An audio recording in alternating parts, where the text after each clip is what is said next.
Assalamualaikum warahmatullahi wabarakatuh. Innal hamdalillah nahmaduhu wa nasta'inuhu wa nastaghfir wa na'udzu billahi min sururi anfusina wa min sayyiati a'malina. May yahdihillahu fala mudhillalah wa may yudlil fala hadiyalah. Asyhadu an la ilaha illallah wahdahu la syarikalah wa asyhadu anna Muhammadan abduhu wa rasuluhu la nabiyya ba'da. Allahumma shalli ala Muhammad wa ala ali Muhammad kama shallaita ala Ibrahim wa ala ali Ibrahim wa barik ala Muhammad wa ala ali Muhammad kama barakta ala Ibrahim wa ala ali Ibrahim innaka Hamidum Majid. Qala Allah Ta'ala fil Qur'anil Karim, a'udzu billahi minasyaitonir rajim. Bismillahirrahmanirrahim. Ya ayyuhan nasu taqu rabbakumul ladzi khalaqakum min nafsin wahidah wa khalaqa minha zawjaha wa batha minhuma rijalan katsiran wa nisaa wattaqullaha alladzi tasaaluna bihi wal arham innallaha kana 'alaikum raqiba.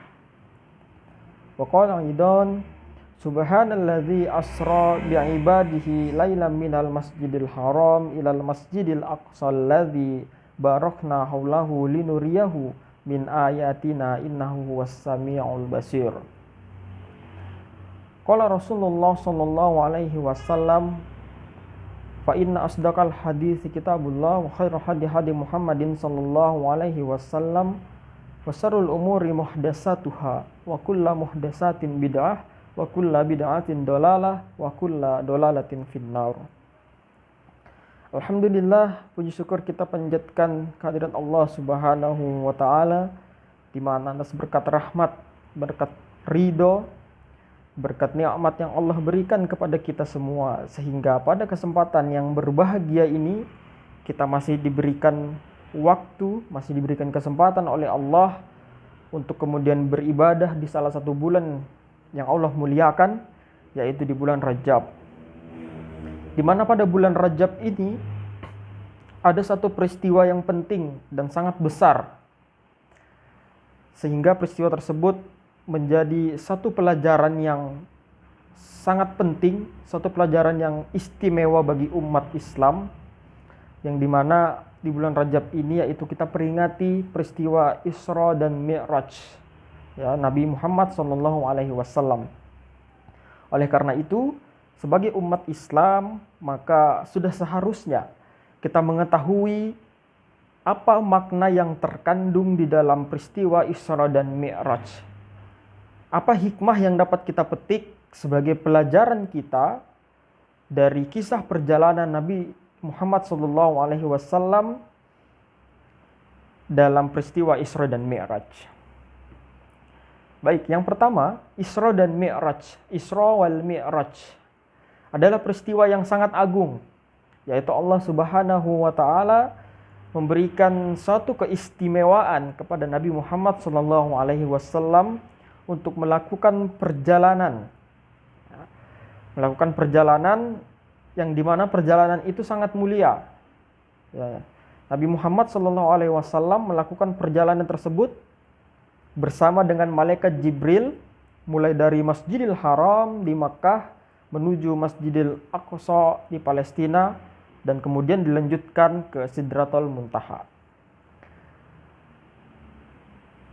Allah Subhanahu wa taala sang pencipta alam semesta, sebagaimana firman Allah Subhanahu wa taala dalam surah Al-Isra ayat 1 yang sudah kami sampaikan di awal tadi.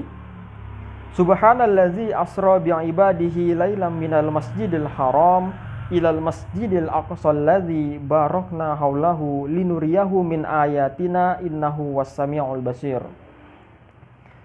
Artinya, Maha Suci Allah yang telah memperjalankan hambanya pada suatu malam dari Masjidil Haram ke Masjidil Aqsa yang telah kami berikan atau kami berkahi sekelilingnya agar kami perlihatkan kepadanya sebagian dari tanda-tanda kebesaran kami.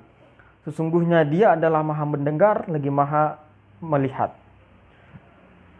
Imam Bukhari mengisahkan perjalanan Isra wal Mi'raj Nabi Muhammad SAW dalam Sahih Bukhari, yang dimana intisarinya adalah suatu ketika Nabi berada di dalam suatu kamar dan dalam keadaan tidur. Kemudian datang malaikat mengeluarkan hati Nabi, membelah dada Nabi, kemudian mencucinya dan memasukkan keimanan, ya, pokok-pokok keimanan, agar kemudian sebelum melakukan perjalanan, kesalahan-kesalahan yang pernah dilakukan Nabi itu dicuci dan kemudian dimasukkan pokok-pokok keimanan. Kemudian hati Nabi dikembalikan sebagaimana semula. Setelah itu Nabi melakukan perjalanan Isra wal Mi'raj dengan mengendarai buraq, dengan diantar oleh malaikat Jibril hingga langit dunia. Kemudian terdapat pertanyaan, siapa ini? Jibril menjawab, Jibril. Siapa yang bersamamu? Jibril menjawab, Muhammad. Selamat datang, sungguh sebaik-baiknya orang yang berkunjung adalah engkau, wahai Nabi. Di langit dunia ini, Nabi bertemu dengan Nabi Adam, ya, yaitu Nabi pertama, ya, manusia pertama. Jibril menunjukkan bahwa Nabi Adam adalah bapak dari para Nabi. Jibril memohon kepada Nabi Muhammad untuk mengucapkan salam kepada Nabi Adam alaihissalam. Nabi Muhammad mengucapkan salam kepada Nabi Adam.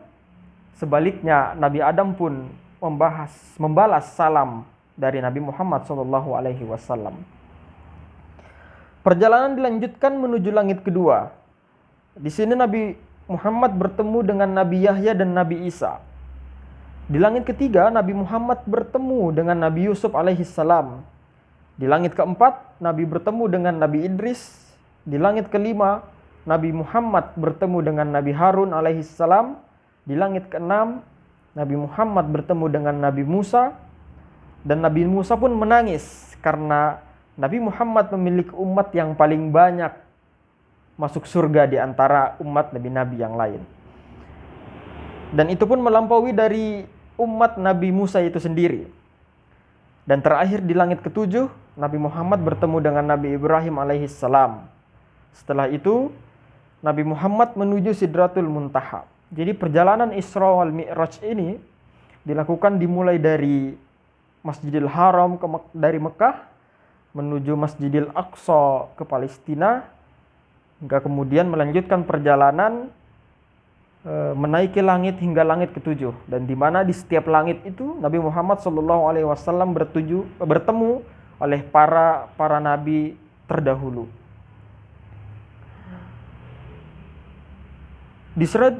Nabi Muhammad menuju Sidratul Muntaha, tempat Nabi berbunajat dan berdoa kepada Allah Subhanahu wa taala. Kemudian Nabi naik menuju Baitul Makmur, yaitu Baitullah di langit ketujuh yang arahnya lurus dengan Ka'bah yang ada di bumi. Setiap hari ada 70.000 malaikat masuk untuk bertawaf di dalamnya. Kemudian Nabi disuguhi dengan arak, susu dan madu. Nabi kemudian mengambil susu. Jibril mengatakan, susu adalah lambang dari kemurnian dan fitrah yang menjadikan ciri khas Nabi Muhammad dan umatnya. Di Baitul Makmur, Nabi Muhammad bertemu dengan Allah Subhanahu wa taala dan mewajibkan kepada Nabi untuk melaksanakan sholat fardu sebanyak 50 rakaat setiap hari. Nah, dari sini kita juga dapat mengetahui sejarah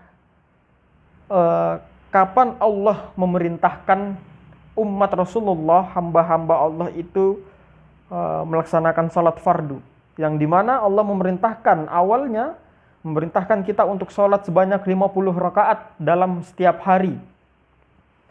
Nah, kemudian Nabi Muhammad bernegosiasi karena Nabi Muhammad menganggap bahwa dengan jumlah 50 rakaat itu sangat banyak dan mungkin sangat berat, ya, bagi hamba-hambanya. Sehingga Allah menerima negosiasi dari Nabi Muhammad, dan akhirnya Allah menyetujui bahwa jumlah yang akan ditetapkan sebagai jumlah sholat fardu yaitu sebanyak 5 rakaat yang sekarang selalu kita tunaikan setiap hari. Jika kita membayangkan bagaimana kemudian ketika Allah memerintahkan Nabi Muhammad untuk melaksanakan sholat fardu sebanyak 50 rakaat dalam setiap hari, ya, tidak terbayang kemudian pada hari ini pun kita juga harus melaksanakan sholat fardu sebanyak 50 rakaat di setiap harinya. Sedangkan Kita melihat kondisi kita melihat kondisi kerabat kita melihat kondisi keluarga-keluarga kita, teman sebaya kita.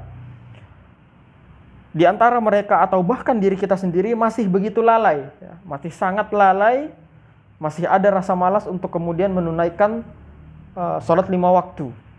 Ya, bagaimana jika pada saat itu yang disetujui oleh Allah dan disetujui oleh Nabi Muhammad SAW adalah sholat fardu sebanyak 50 rakaat. Maka apa pelajaran yang dapat kita ambil dari peringatan Isra wal Mi'raj? Yang pertama, kewajiban menjalankan sholat 5 waktu bagi setiap muslim.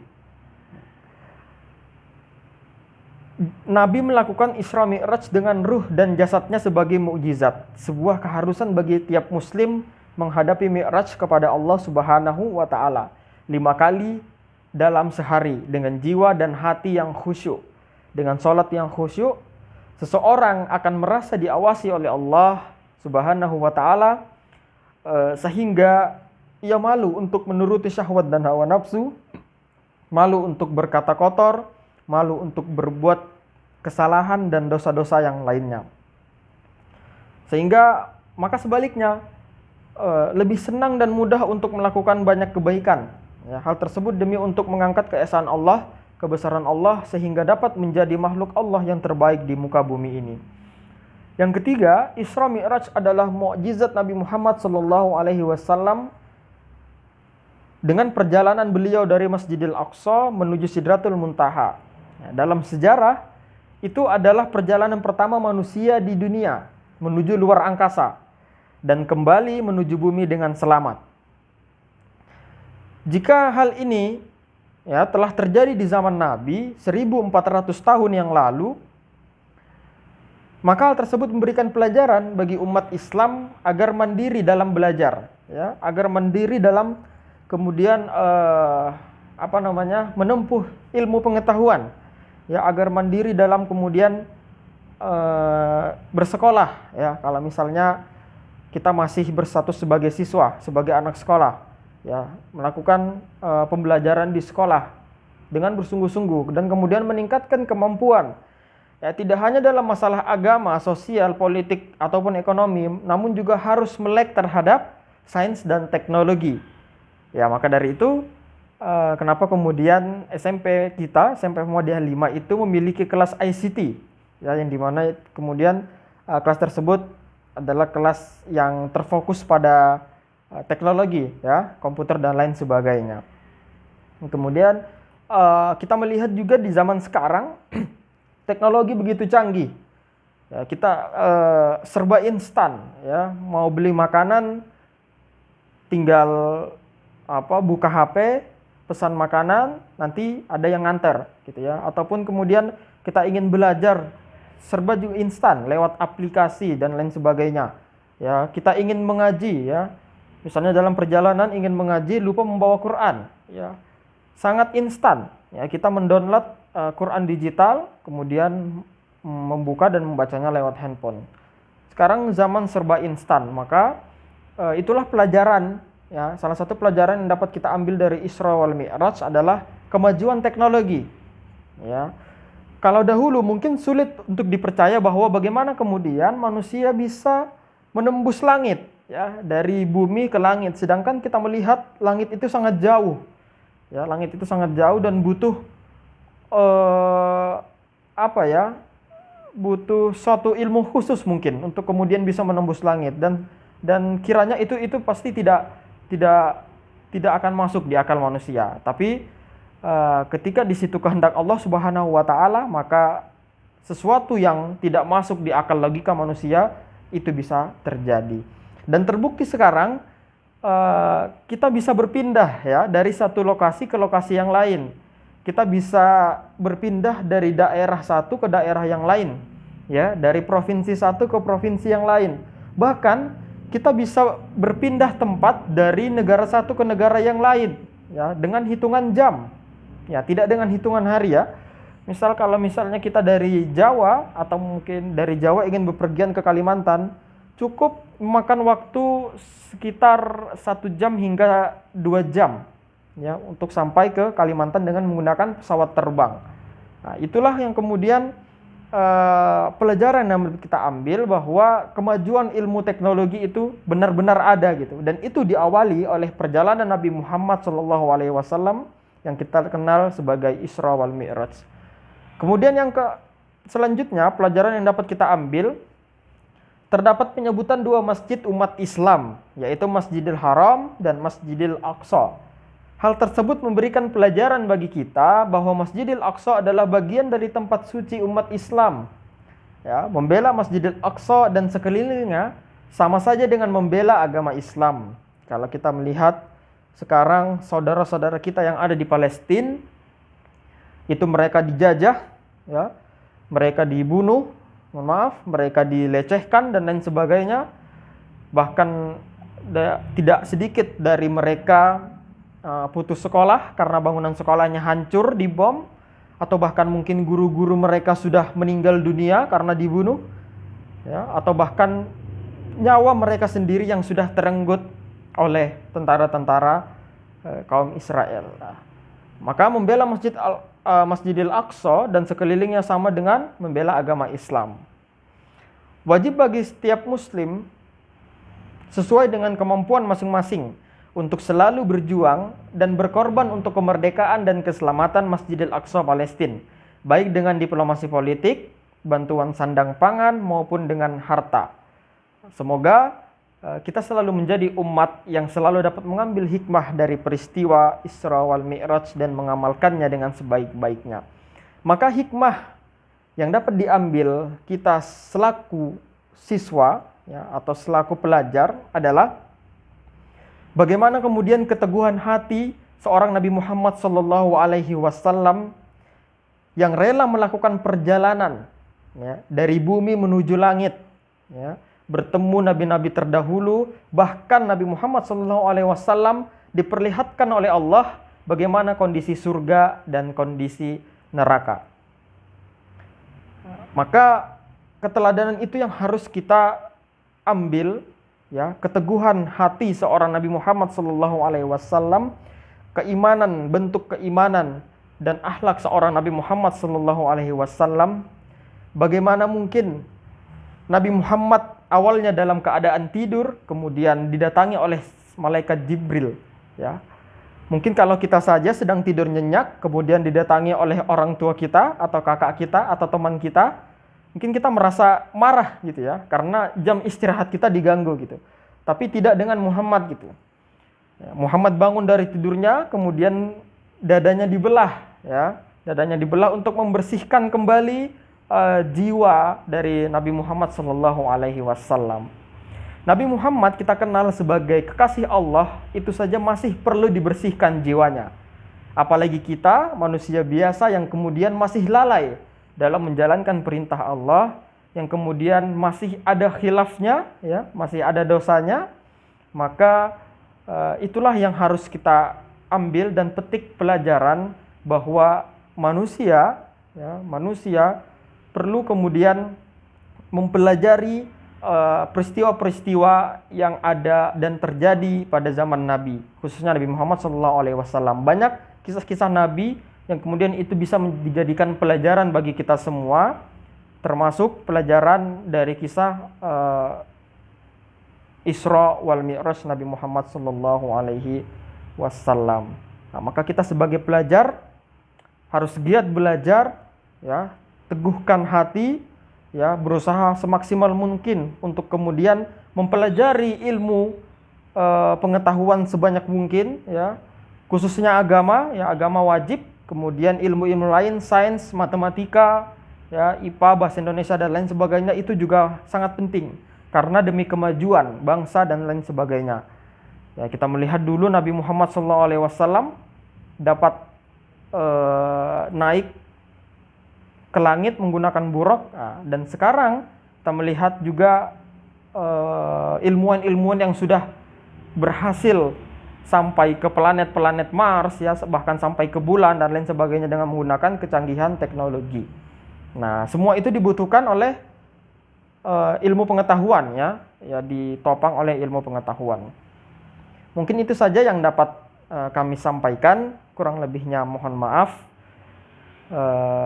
Sebagai hamba muslim, maka sepatutnya sudah kita mempelajari lebih dalam kisah-kisah Nabi, khususnya Nabi Muhammad SAW sebagai suri tauladan kita, yang dimana kisah-kisah tersebut banyak mengandung hikmah, banyak mengandung pelajaran yang itu dapat bermanfaat bagi kita, ya, baik dari segi jiwa maupun ruh kita. Terima kasih atas perhatiannya. Kami tutup. Billahi fisabilil haq fastabiqul khairat. Assalamualaikum warahmatullahi wabarakatuh.